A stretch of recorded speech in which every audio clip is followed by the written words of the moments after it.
My teacher said, let's do a Buddhist experiment. You go to New York, you use these seeds, and you make $1 million for the refugees. And we made over $200 million every year sale. And we just use the seed. I don't know anything about business. I don't like business. I like to meditate. I like to read a book. But there's a farming technique for seed in the mind. You must know the technique. If you don't know the technique, many people help other people, but they didn't make $200 million. So there's a technique.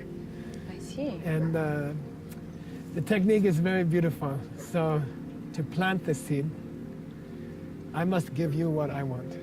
But when you put the seed and until you put the water, nothing will happen. You can have the seed. I have a corn seed. What do you call corn? Kukurus? Царевица. I have one which is 200 years old. Oh. The seed. And it's still good. The seed is good. But it didn't put water. Nobody put water. So that seed is still didn't open. So many people do good things for other people, but they don't become successful because you must put water on the seed. So that's a technique. And the water technique is very fun. Before you go to bed, when you lay down on your bed, you do a special meditation. So we, in the monastery, we learn to go like this, and we learn this special meditation. What should you do when you meditate? But when you meditate teach me? at night, you just Is go it like difficult? this, okay, on your bed, and you look up and you say, today, did I do any good thing for other person? When you are happy about the seed which you planted, that's the water. Do you know how many people you helped so far? Oh, I have wonderful stories from all over the world. I was in, recently I was in Shanghai in China, and we gave a music concert. So sometimes we play music. And we finished the concert and I'm very tired, I want to go home. And one woman come to the stage and she said, I have to say something, And I'm like, no, I have to go home. She said, no. She took the microphone. Oh. And she said, you came to Shanghai 2 years ago, three years ago. And you say you can plant a seed for anything. At that time, I was 42 years old. Then I told you I want to have a baby. But doctor told me I cannot. I'm too old. Then you told me I should volunteer at the hospital for the children, sick children. And then at night I should do this sleeping meditation about, I did a nice thing for the children. And I want to show you what happened. Then her husband walked up with a baby, 2-year-old baby. Oh, that's great. Very beautiful girl. And she said, this is come from what you taught me. I have this child because of you. And I felt very happy.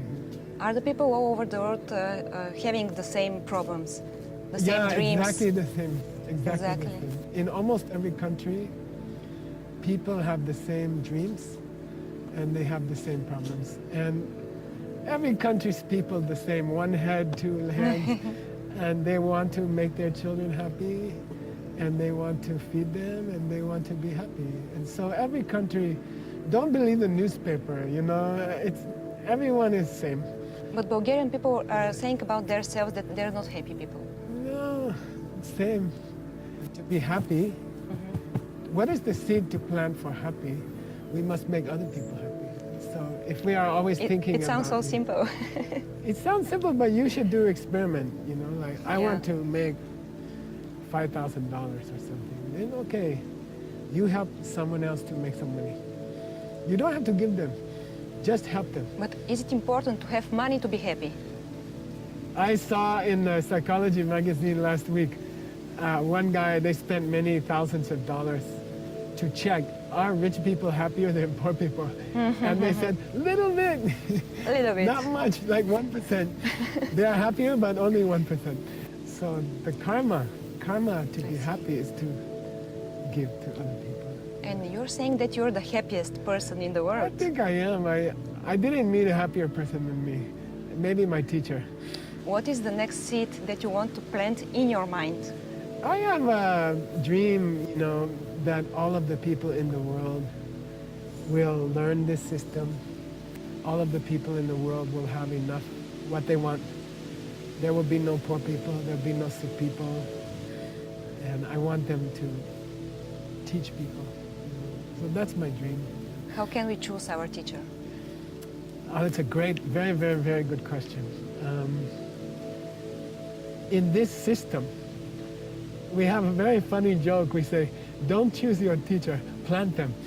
You know, then you choose like what kind of teacher you want, but how to plant a teacher, then it means what I understand, I must share.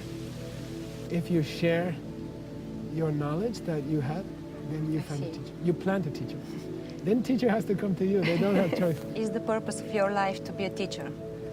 Yeah, I love teaching. I think everyone loves teaching. In Buddhism, we say every person will be a teacher.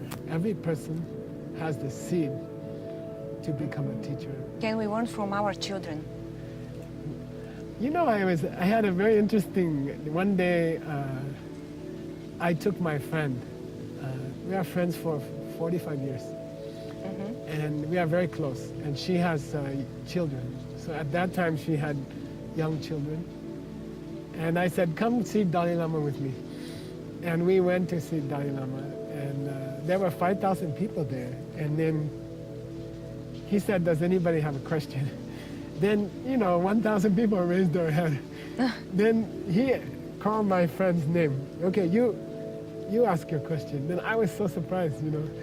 She got to ask this question. And she said to Dalai Lama, I want to teach these ideas to my children because then they will have a happy life. They will help other people. They will get the things they want. They will become a teacher. How do I teach my children these ideas? Then Dalai Lama, you know, he knows everything, but he always pretends he doesn't know.